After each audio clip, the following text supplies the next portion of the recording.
Regarde bien ce que représente Israël aujourd'hui. Ce n'est pas seulement l'histoire d'un peuple qui revient sur sa terre après des millénaires d'exil. C'est bien plus profond. C'est un message, un signal vivant, envoyé à toutes les nations du monde, qui leur dit « Restez fidèles à ce que vous êtes, à votre essence, à vos racines ». Moïse lui-même l'avait annoncé dans le Deutéronome, au chapitre 30.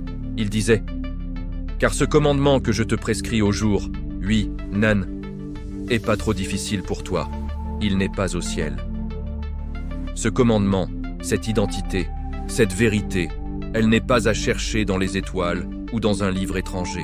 Elle est là, tout près, en toi. Elle est gravée dans ta mémoire, elle vibre dans ton âme. Pourtant, au fil de l'histoire, combien de peuples ont été distraits, déracinés, colonisés, évangélisés, au point d'oublier qui ils étaient en vraiment. On leur a arraché leur mémoire, on a remplacé leur culture par une autre, on les a convaincus que leur salut se trouvait dans l'abandon de soi. Prenons un exemple fort et frappant. La basilique Notre-Dame de la Paix, à Yamoussoukro, en Côte d'Ivoire. C'est le plus grand édifice chrétien du monde, plus grand même que Saint-Pierre de Rome. Elle a été construite sur une terre africaine, une terre colonisée au nom du Christ, une terre arrosée de sang et de douleur. Et aujourd'hui, que représente ce monument colossal ? Il trône en silence, comme une cicatrice sacrée. Le témoignage étrange d'une fierté à avoir adopté la foi de ceux qui ont effacé la tienne. C'est une inversion totale. Comment en est-on arrivé là ? Comment un peuple peut-il célébrer le symbole de sa propre dépossession culturelle et spirituelle ? La réponse est simple et terrible. C'est parce que le peuple ivoirien, comme tant d'autres peuples à travers le monde, a été rendu aveugle à lui-même. C'est fascinant de voir comment le langage révèle parfois ses vérités cachées. Le nom même, ivoirien, phonétiquement, il résonne comme « on ne voit rien » ou « on ne voit plus ». Et c'est précisément ce que sont devenus certains peuples. Des peuples tombés, des peuples qui ont perdu la vue sur leur propre identité. Ils sont tombés parce qu'ils ont oublié. Et l'oubli, c'est l'arme la plus puissante des empires.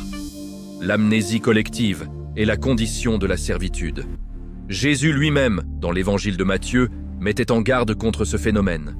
Il disait « Car plusieurs viendront en mon nom, disant « C'est moi le Christ », et ils séduiront beaucoup de gens. » Cette séduction, c'est précisément le fait de faire adopter une identité qui n'est pas la sienne, de se faire passer pour le sauveur alors qu'on est l'agent de l'oubli. Et c'est exactement ce qu'on observe à l'échelle de l'histoire. Mais c'est là que le retour d'Israël prend tout son sens prophétique. Ce retour n'est pas juste une affaire juive, c'est un réveil pour tous. Israël, par son existence même, vient crier à ces peuples endormis « Réveillez-vous, ne soyez pas fiers de l'identité qu'on vous a greffée de force. Ne célébrez pas les symboles de votre asservissement. Soyez fiers de ce que vous étiez, de ce que vous êtes encore, au plus profond de vous. » Israël démontre qu'un peuple peut traverser les siècles, les persécutions, la dispersion, et pourtant ne jamais oublier. Et ce retour à l'essence est le chemin que chaque peuple tombé doit entreprendre.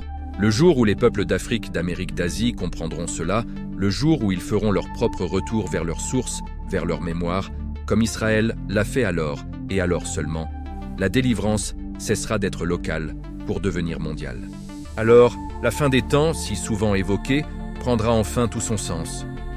Non pas comme une destruction, mais comme une restauration universelle des identités et des dignités.